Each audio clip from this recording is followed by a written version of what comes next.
क्या हलाल सर्टिफिकेट की वजह से बढ़ रहे चीजों के दाम? क्या हलाल सर्टिफिकेट की वजह से बढ़ रही देश में महंगाई? जी हाँ, आज देश में करोड़ों रुपए की हलाल इंडस्ट्री चल रही है और इस इंडस्ट्री की कीमत उन हिंदुओं की जेब से वसूली जा रही है जिन्हें हलाल सर्टिफिकेशन से कोई लेना देना ही नहीं है। अब ये सारा मामला आपको विस्तार से समझाते हैं।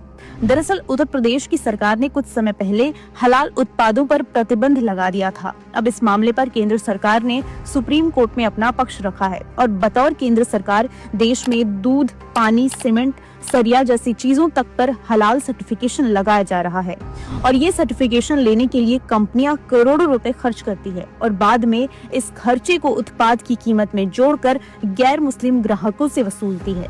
यानी हलाल सर्टिफिकेशन की वजह से चीजें महंगी हो रही है और इस बढ़ी हुई कीमत को वो हिंदू, जैन, सिख, बौद्ध और ईसाई धर्म के लोग भुगत रहे हैं जिनका इस हलाल से कुछ लेना देना ही नहीं है। क्या होता है हलाल सर्टिफिकेशन?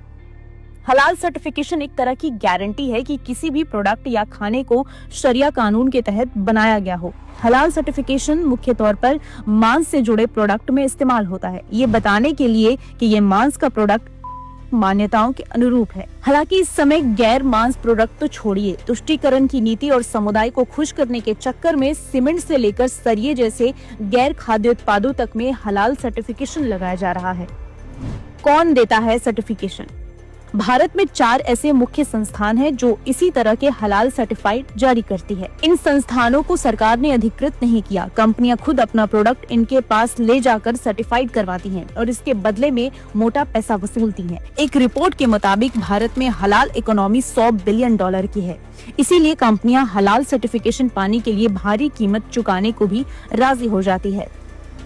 हलाल इकोनॉमी के पीछे का सच। आरोप है कि हलाल सर्टिफिकेशन के बदले में मिलने वाली पैसों में एक बड़े हिस्से का इस्तेमाल ये संस्थाएं वक्फ, पीएफआई की मदद, आतंकी मामलों में आरोपियों की कानून सहायता के लिए किया जाता है। जैसे कि जमीयत उलेमा हिंद ने कमलेश तिवारी हत्याकांड के आरोपी की कानूनी मदद की थी। जरा सोचिए, ऐसे देश विरोधी कृत्य करने वालों की मदद करने वाली संस्थाएं बिना सरकार से अधिकृत हुए देश में करोड़ों रुपए के हलाल सर्टिफिकेशन का धंधा चला रही हैं और इस सर्टिफिकेशन का खर्चा भी गैर मुसलमानों से वसूला जा रहा है। और कमाल की बात यह है कि सारे दिन महंगाई महंगाई चिल्लाने वाले विपक्षी नेता हलाल की वजह से बढ़ रहे उत्पादों की कीमतों पर एक शब्द बोलने को तैयार नहीं है, वरना उनका वोट बैंक खतरे में पड़ जाएगा। अब ये देश की जनता को सोचना है कि वो हलाल इकोनॉमी को सहन करना चाहते हैं या वक्फ बोर्ड की तरह अब हलाल सर्टिफिकेशन के खिलाफ भी एक बड़े जन अभियान का वक्त आ गया है। Mark yourself safe from Mahathagabandhan. Pledge now.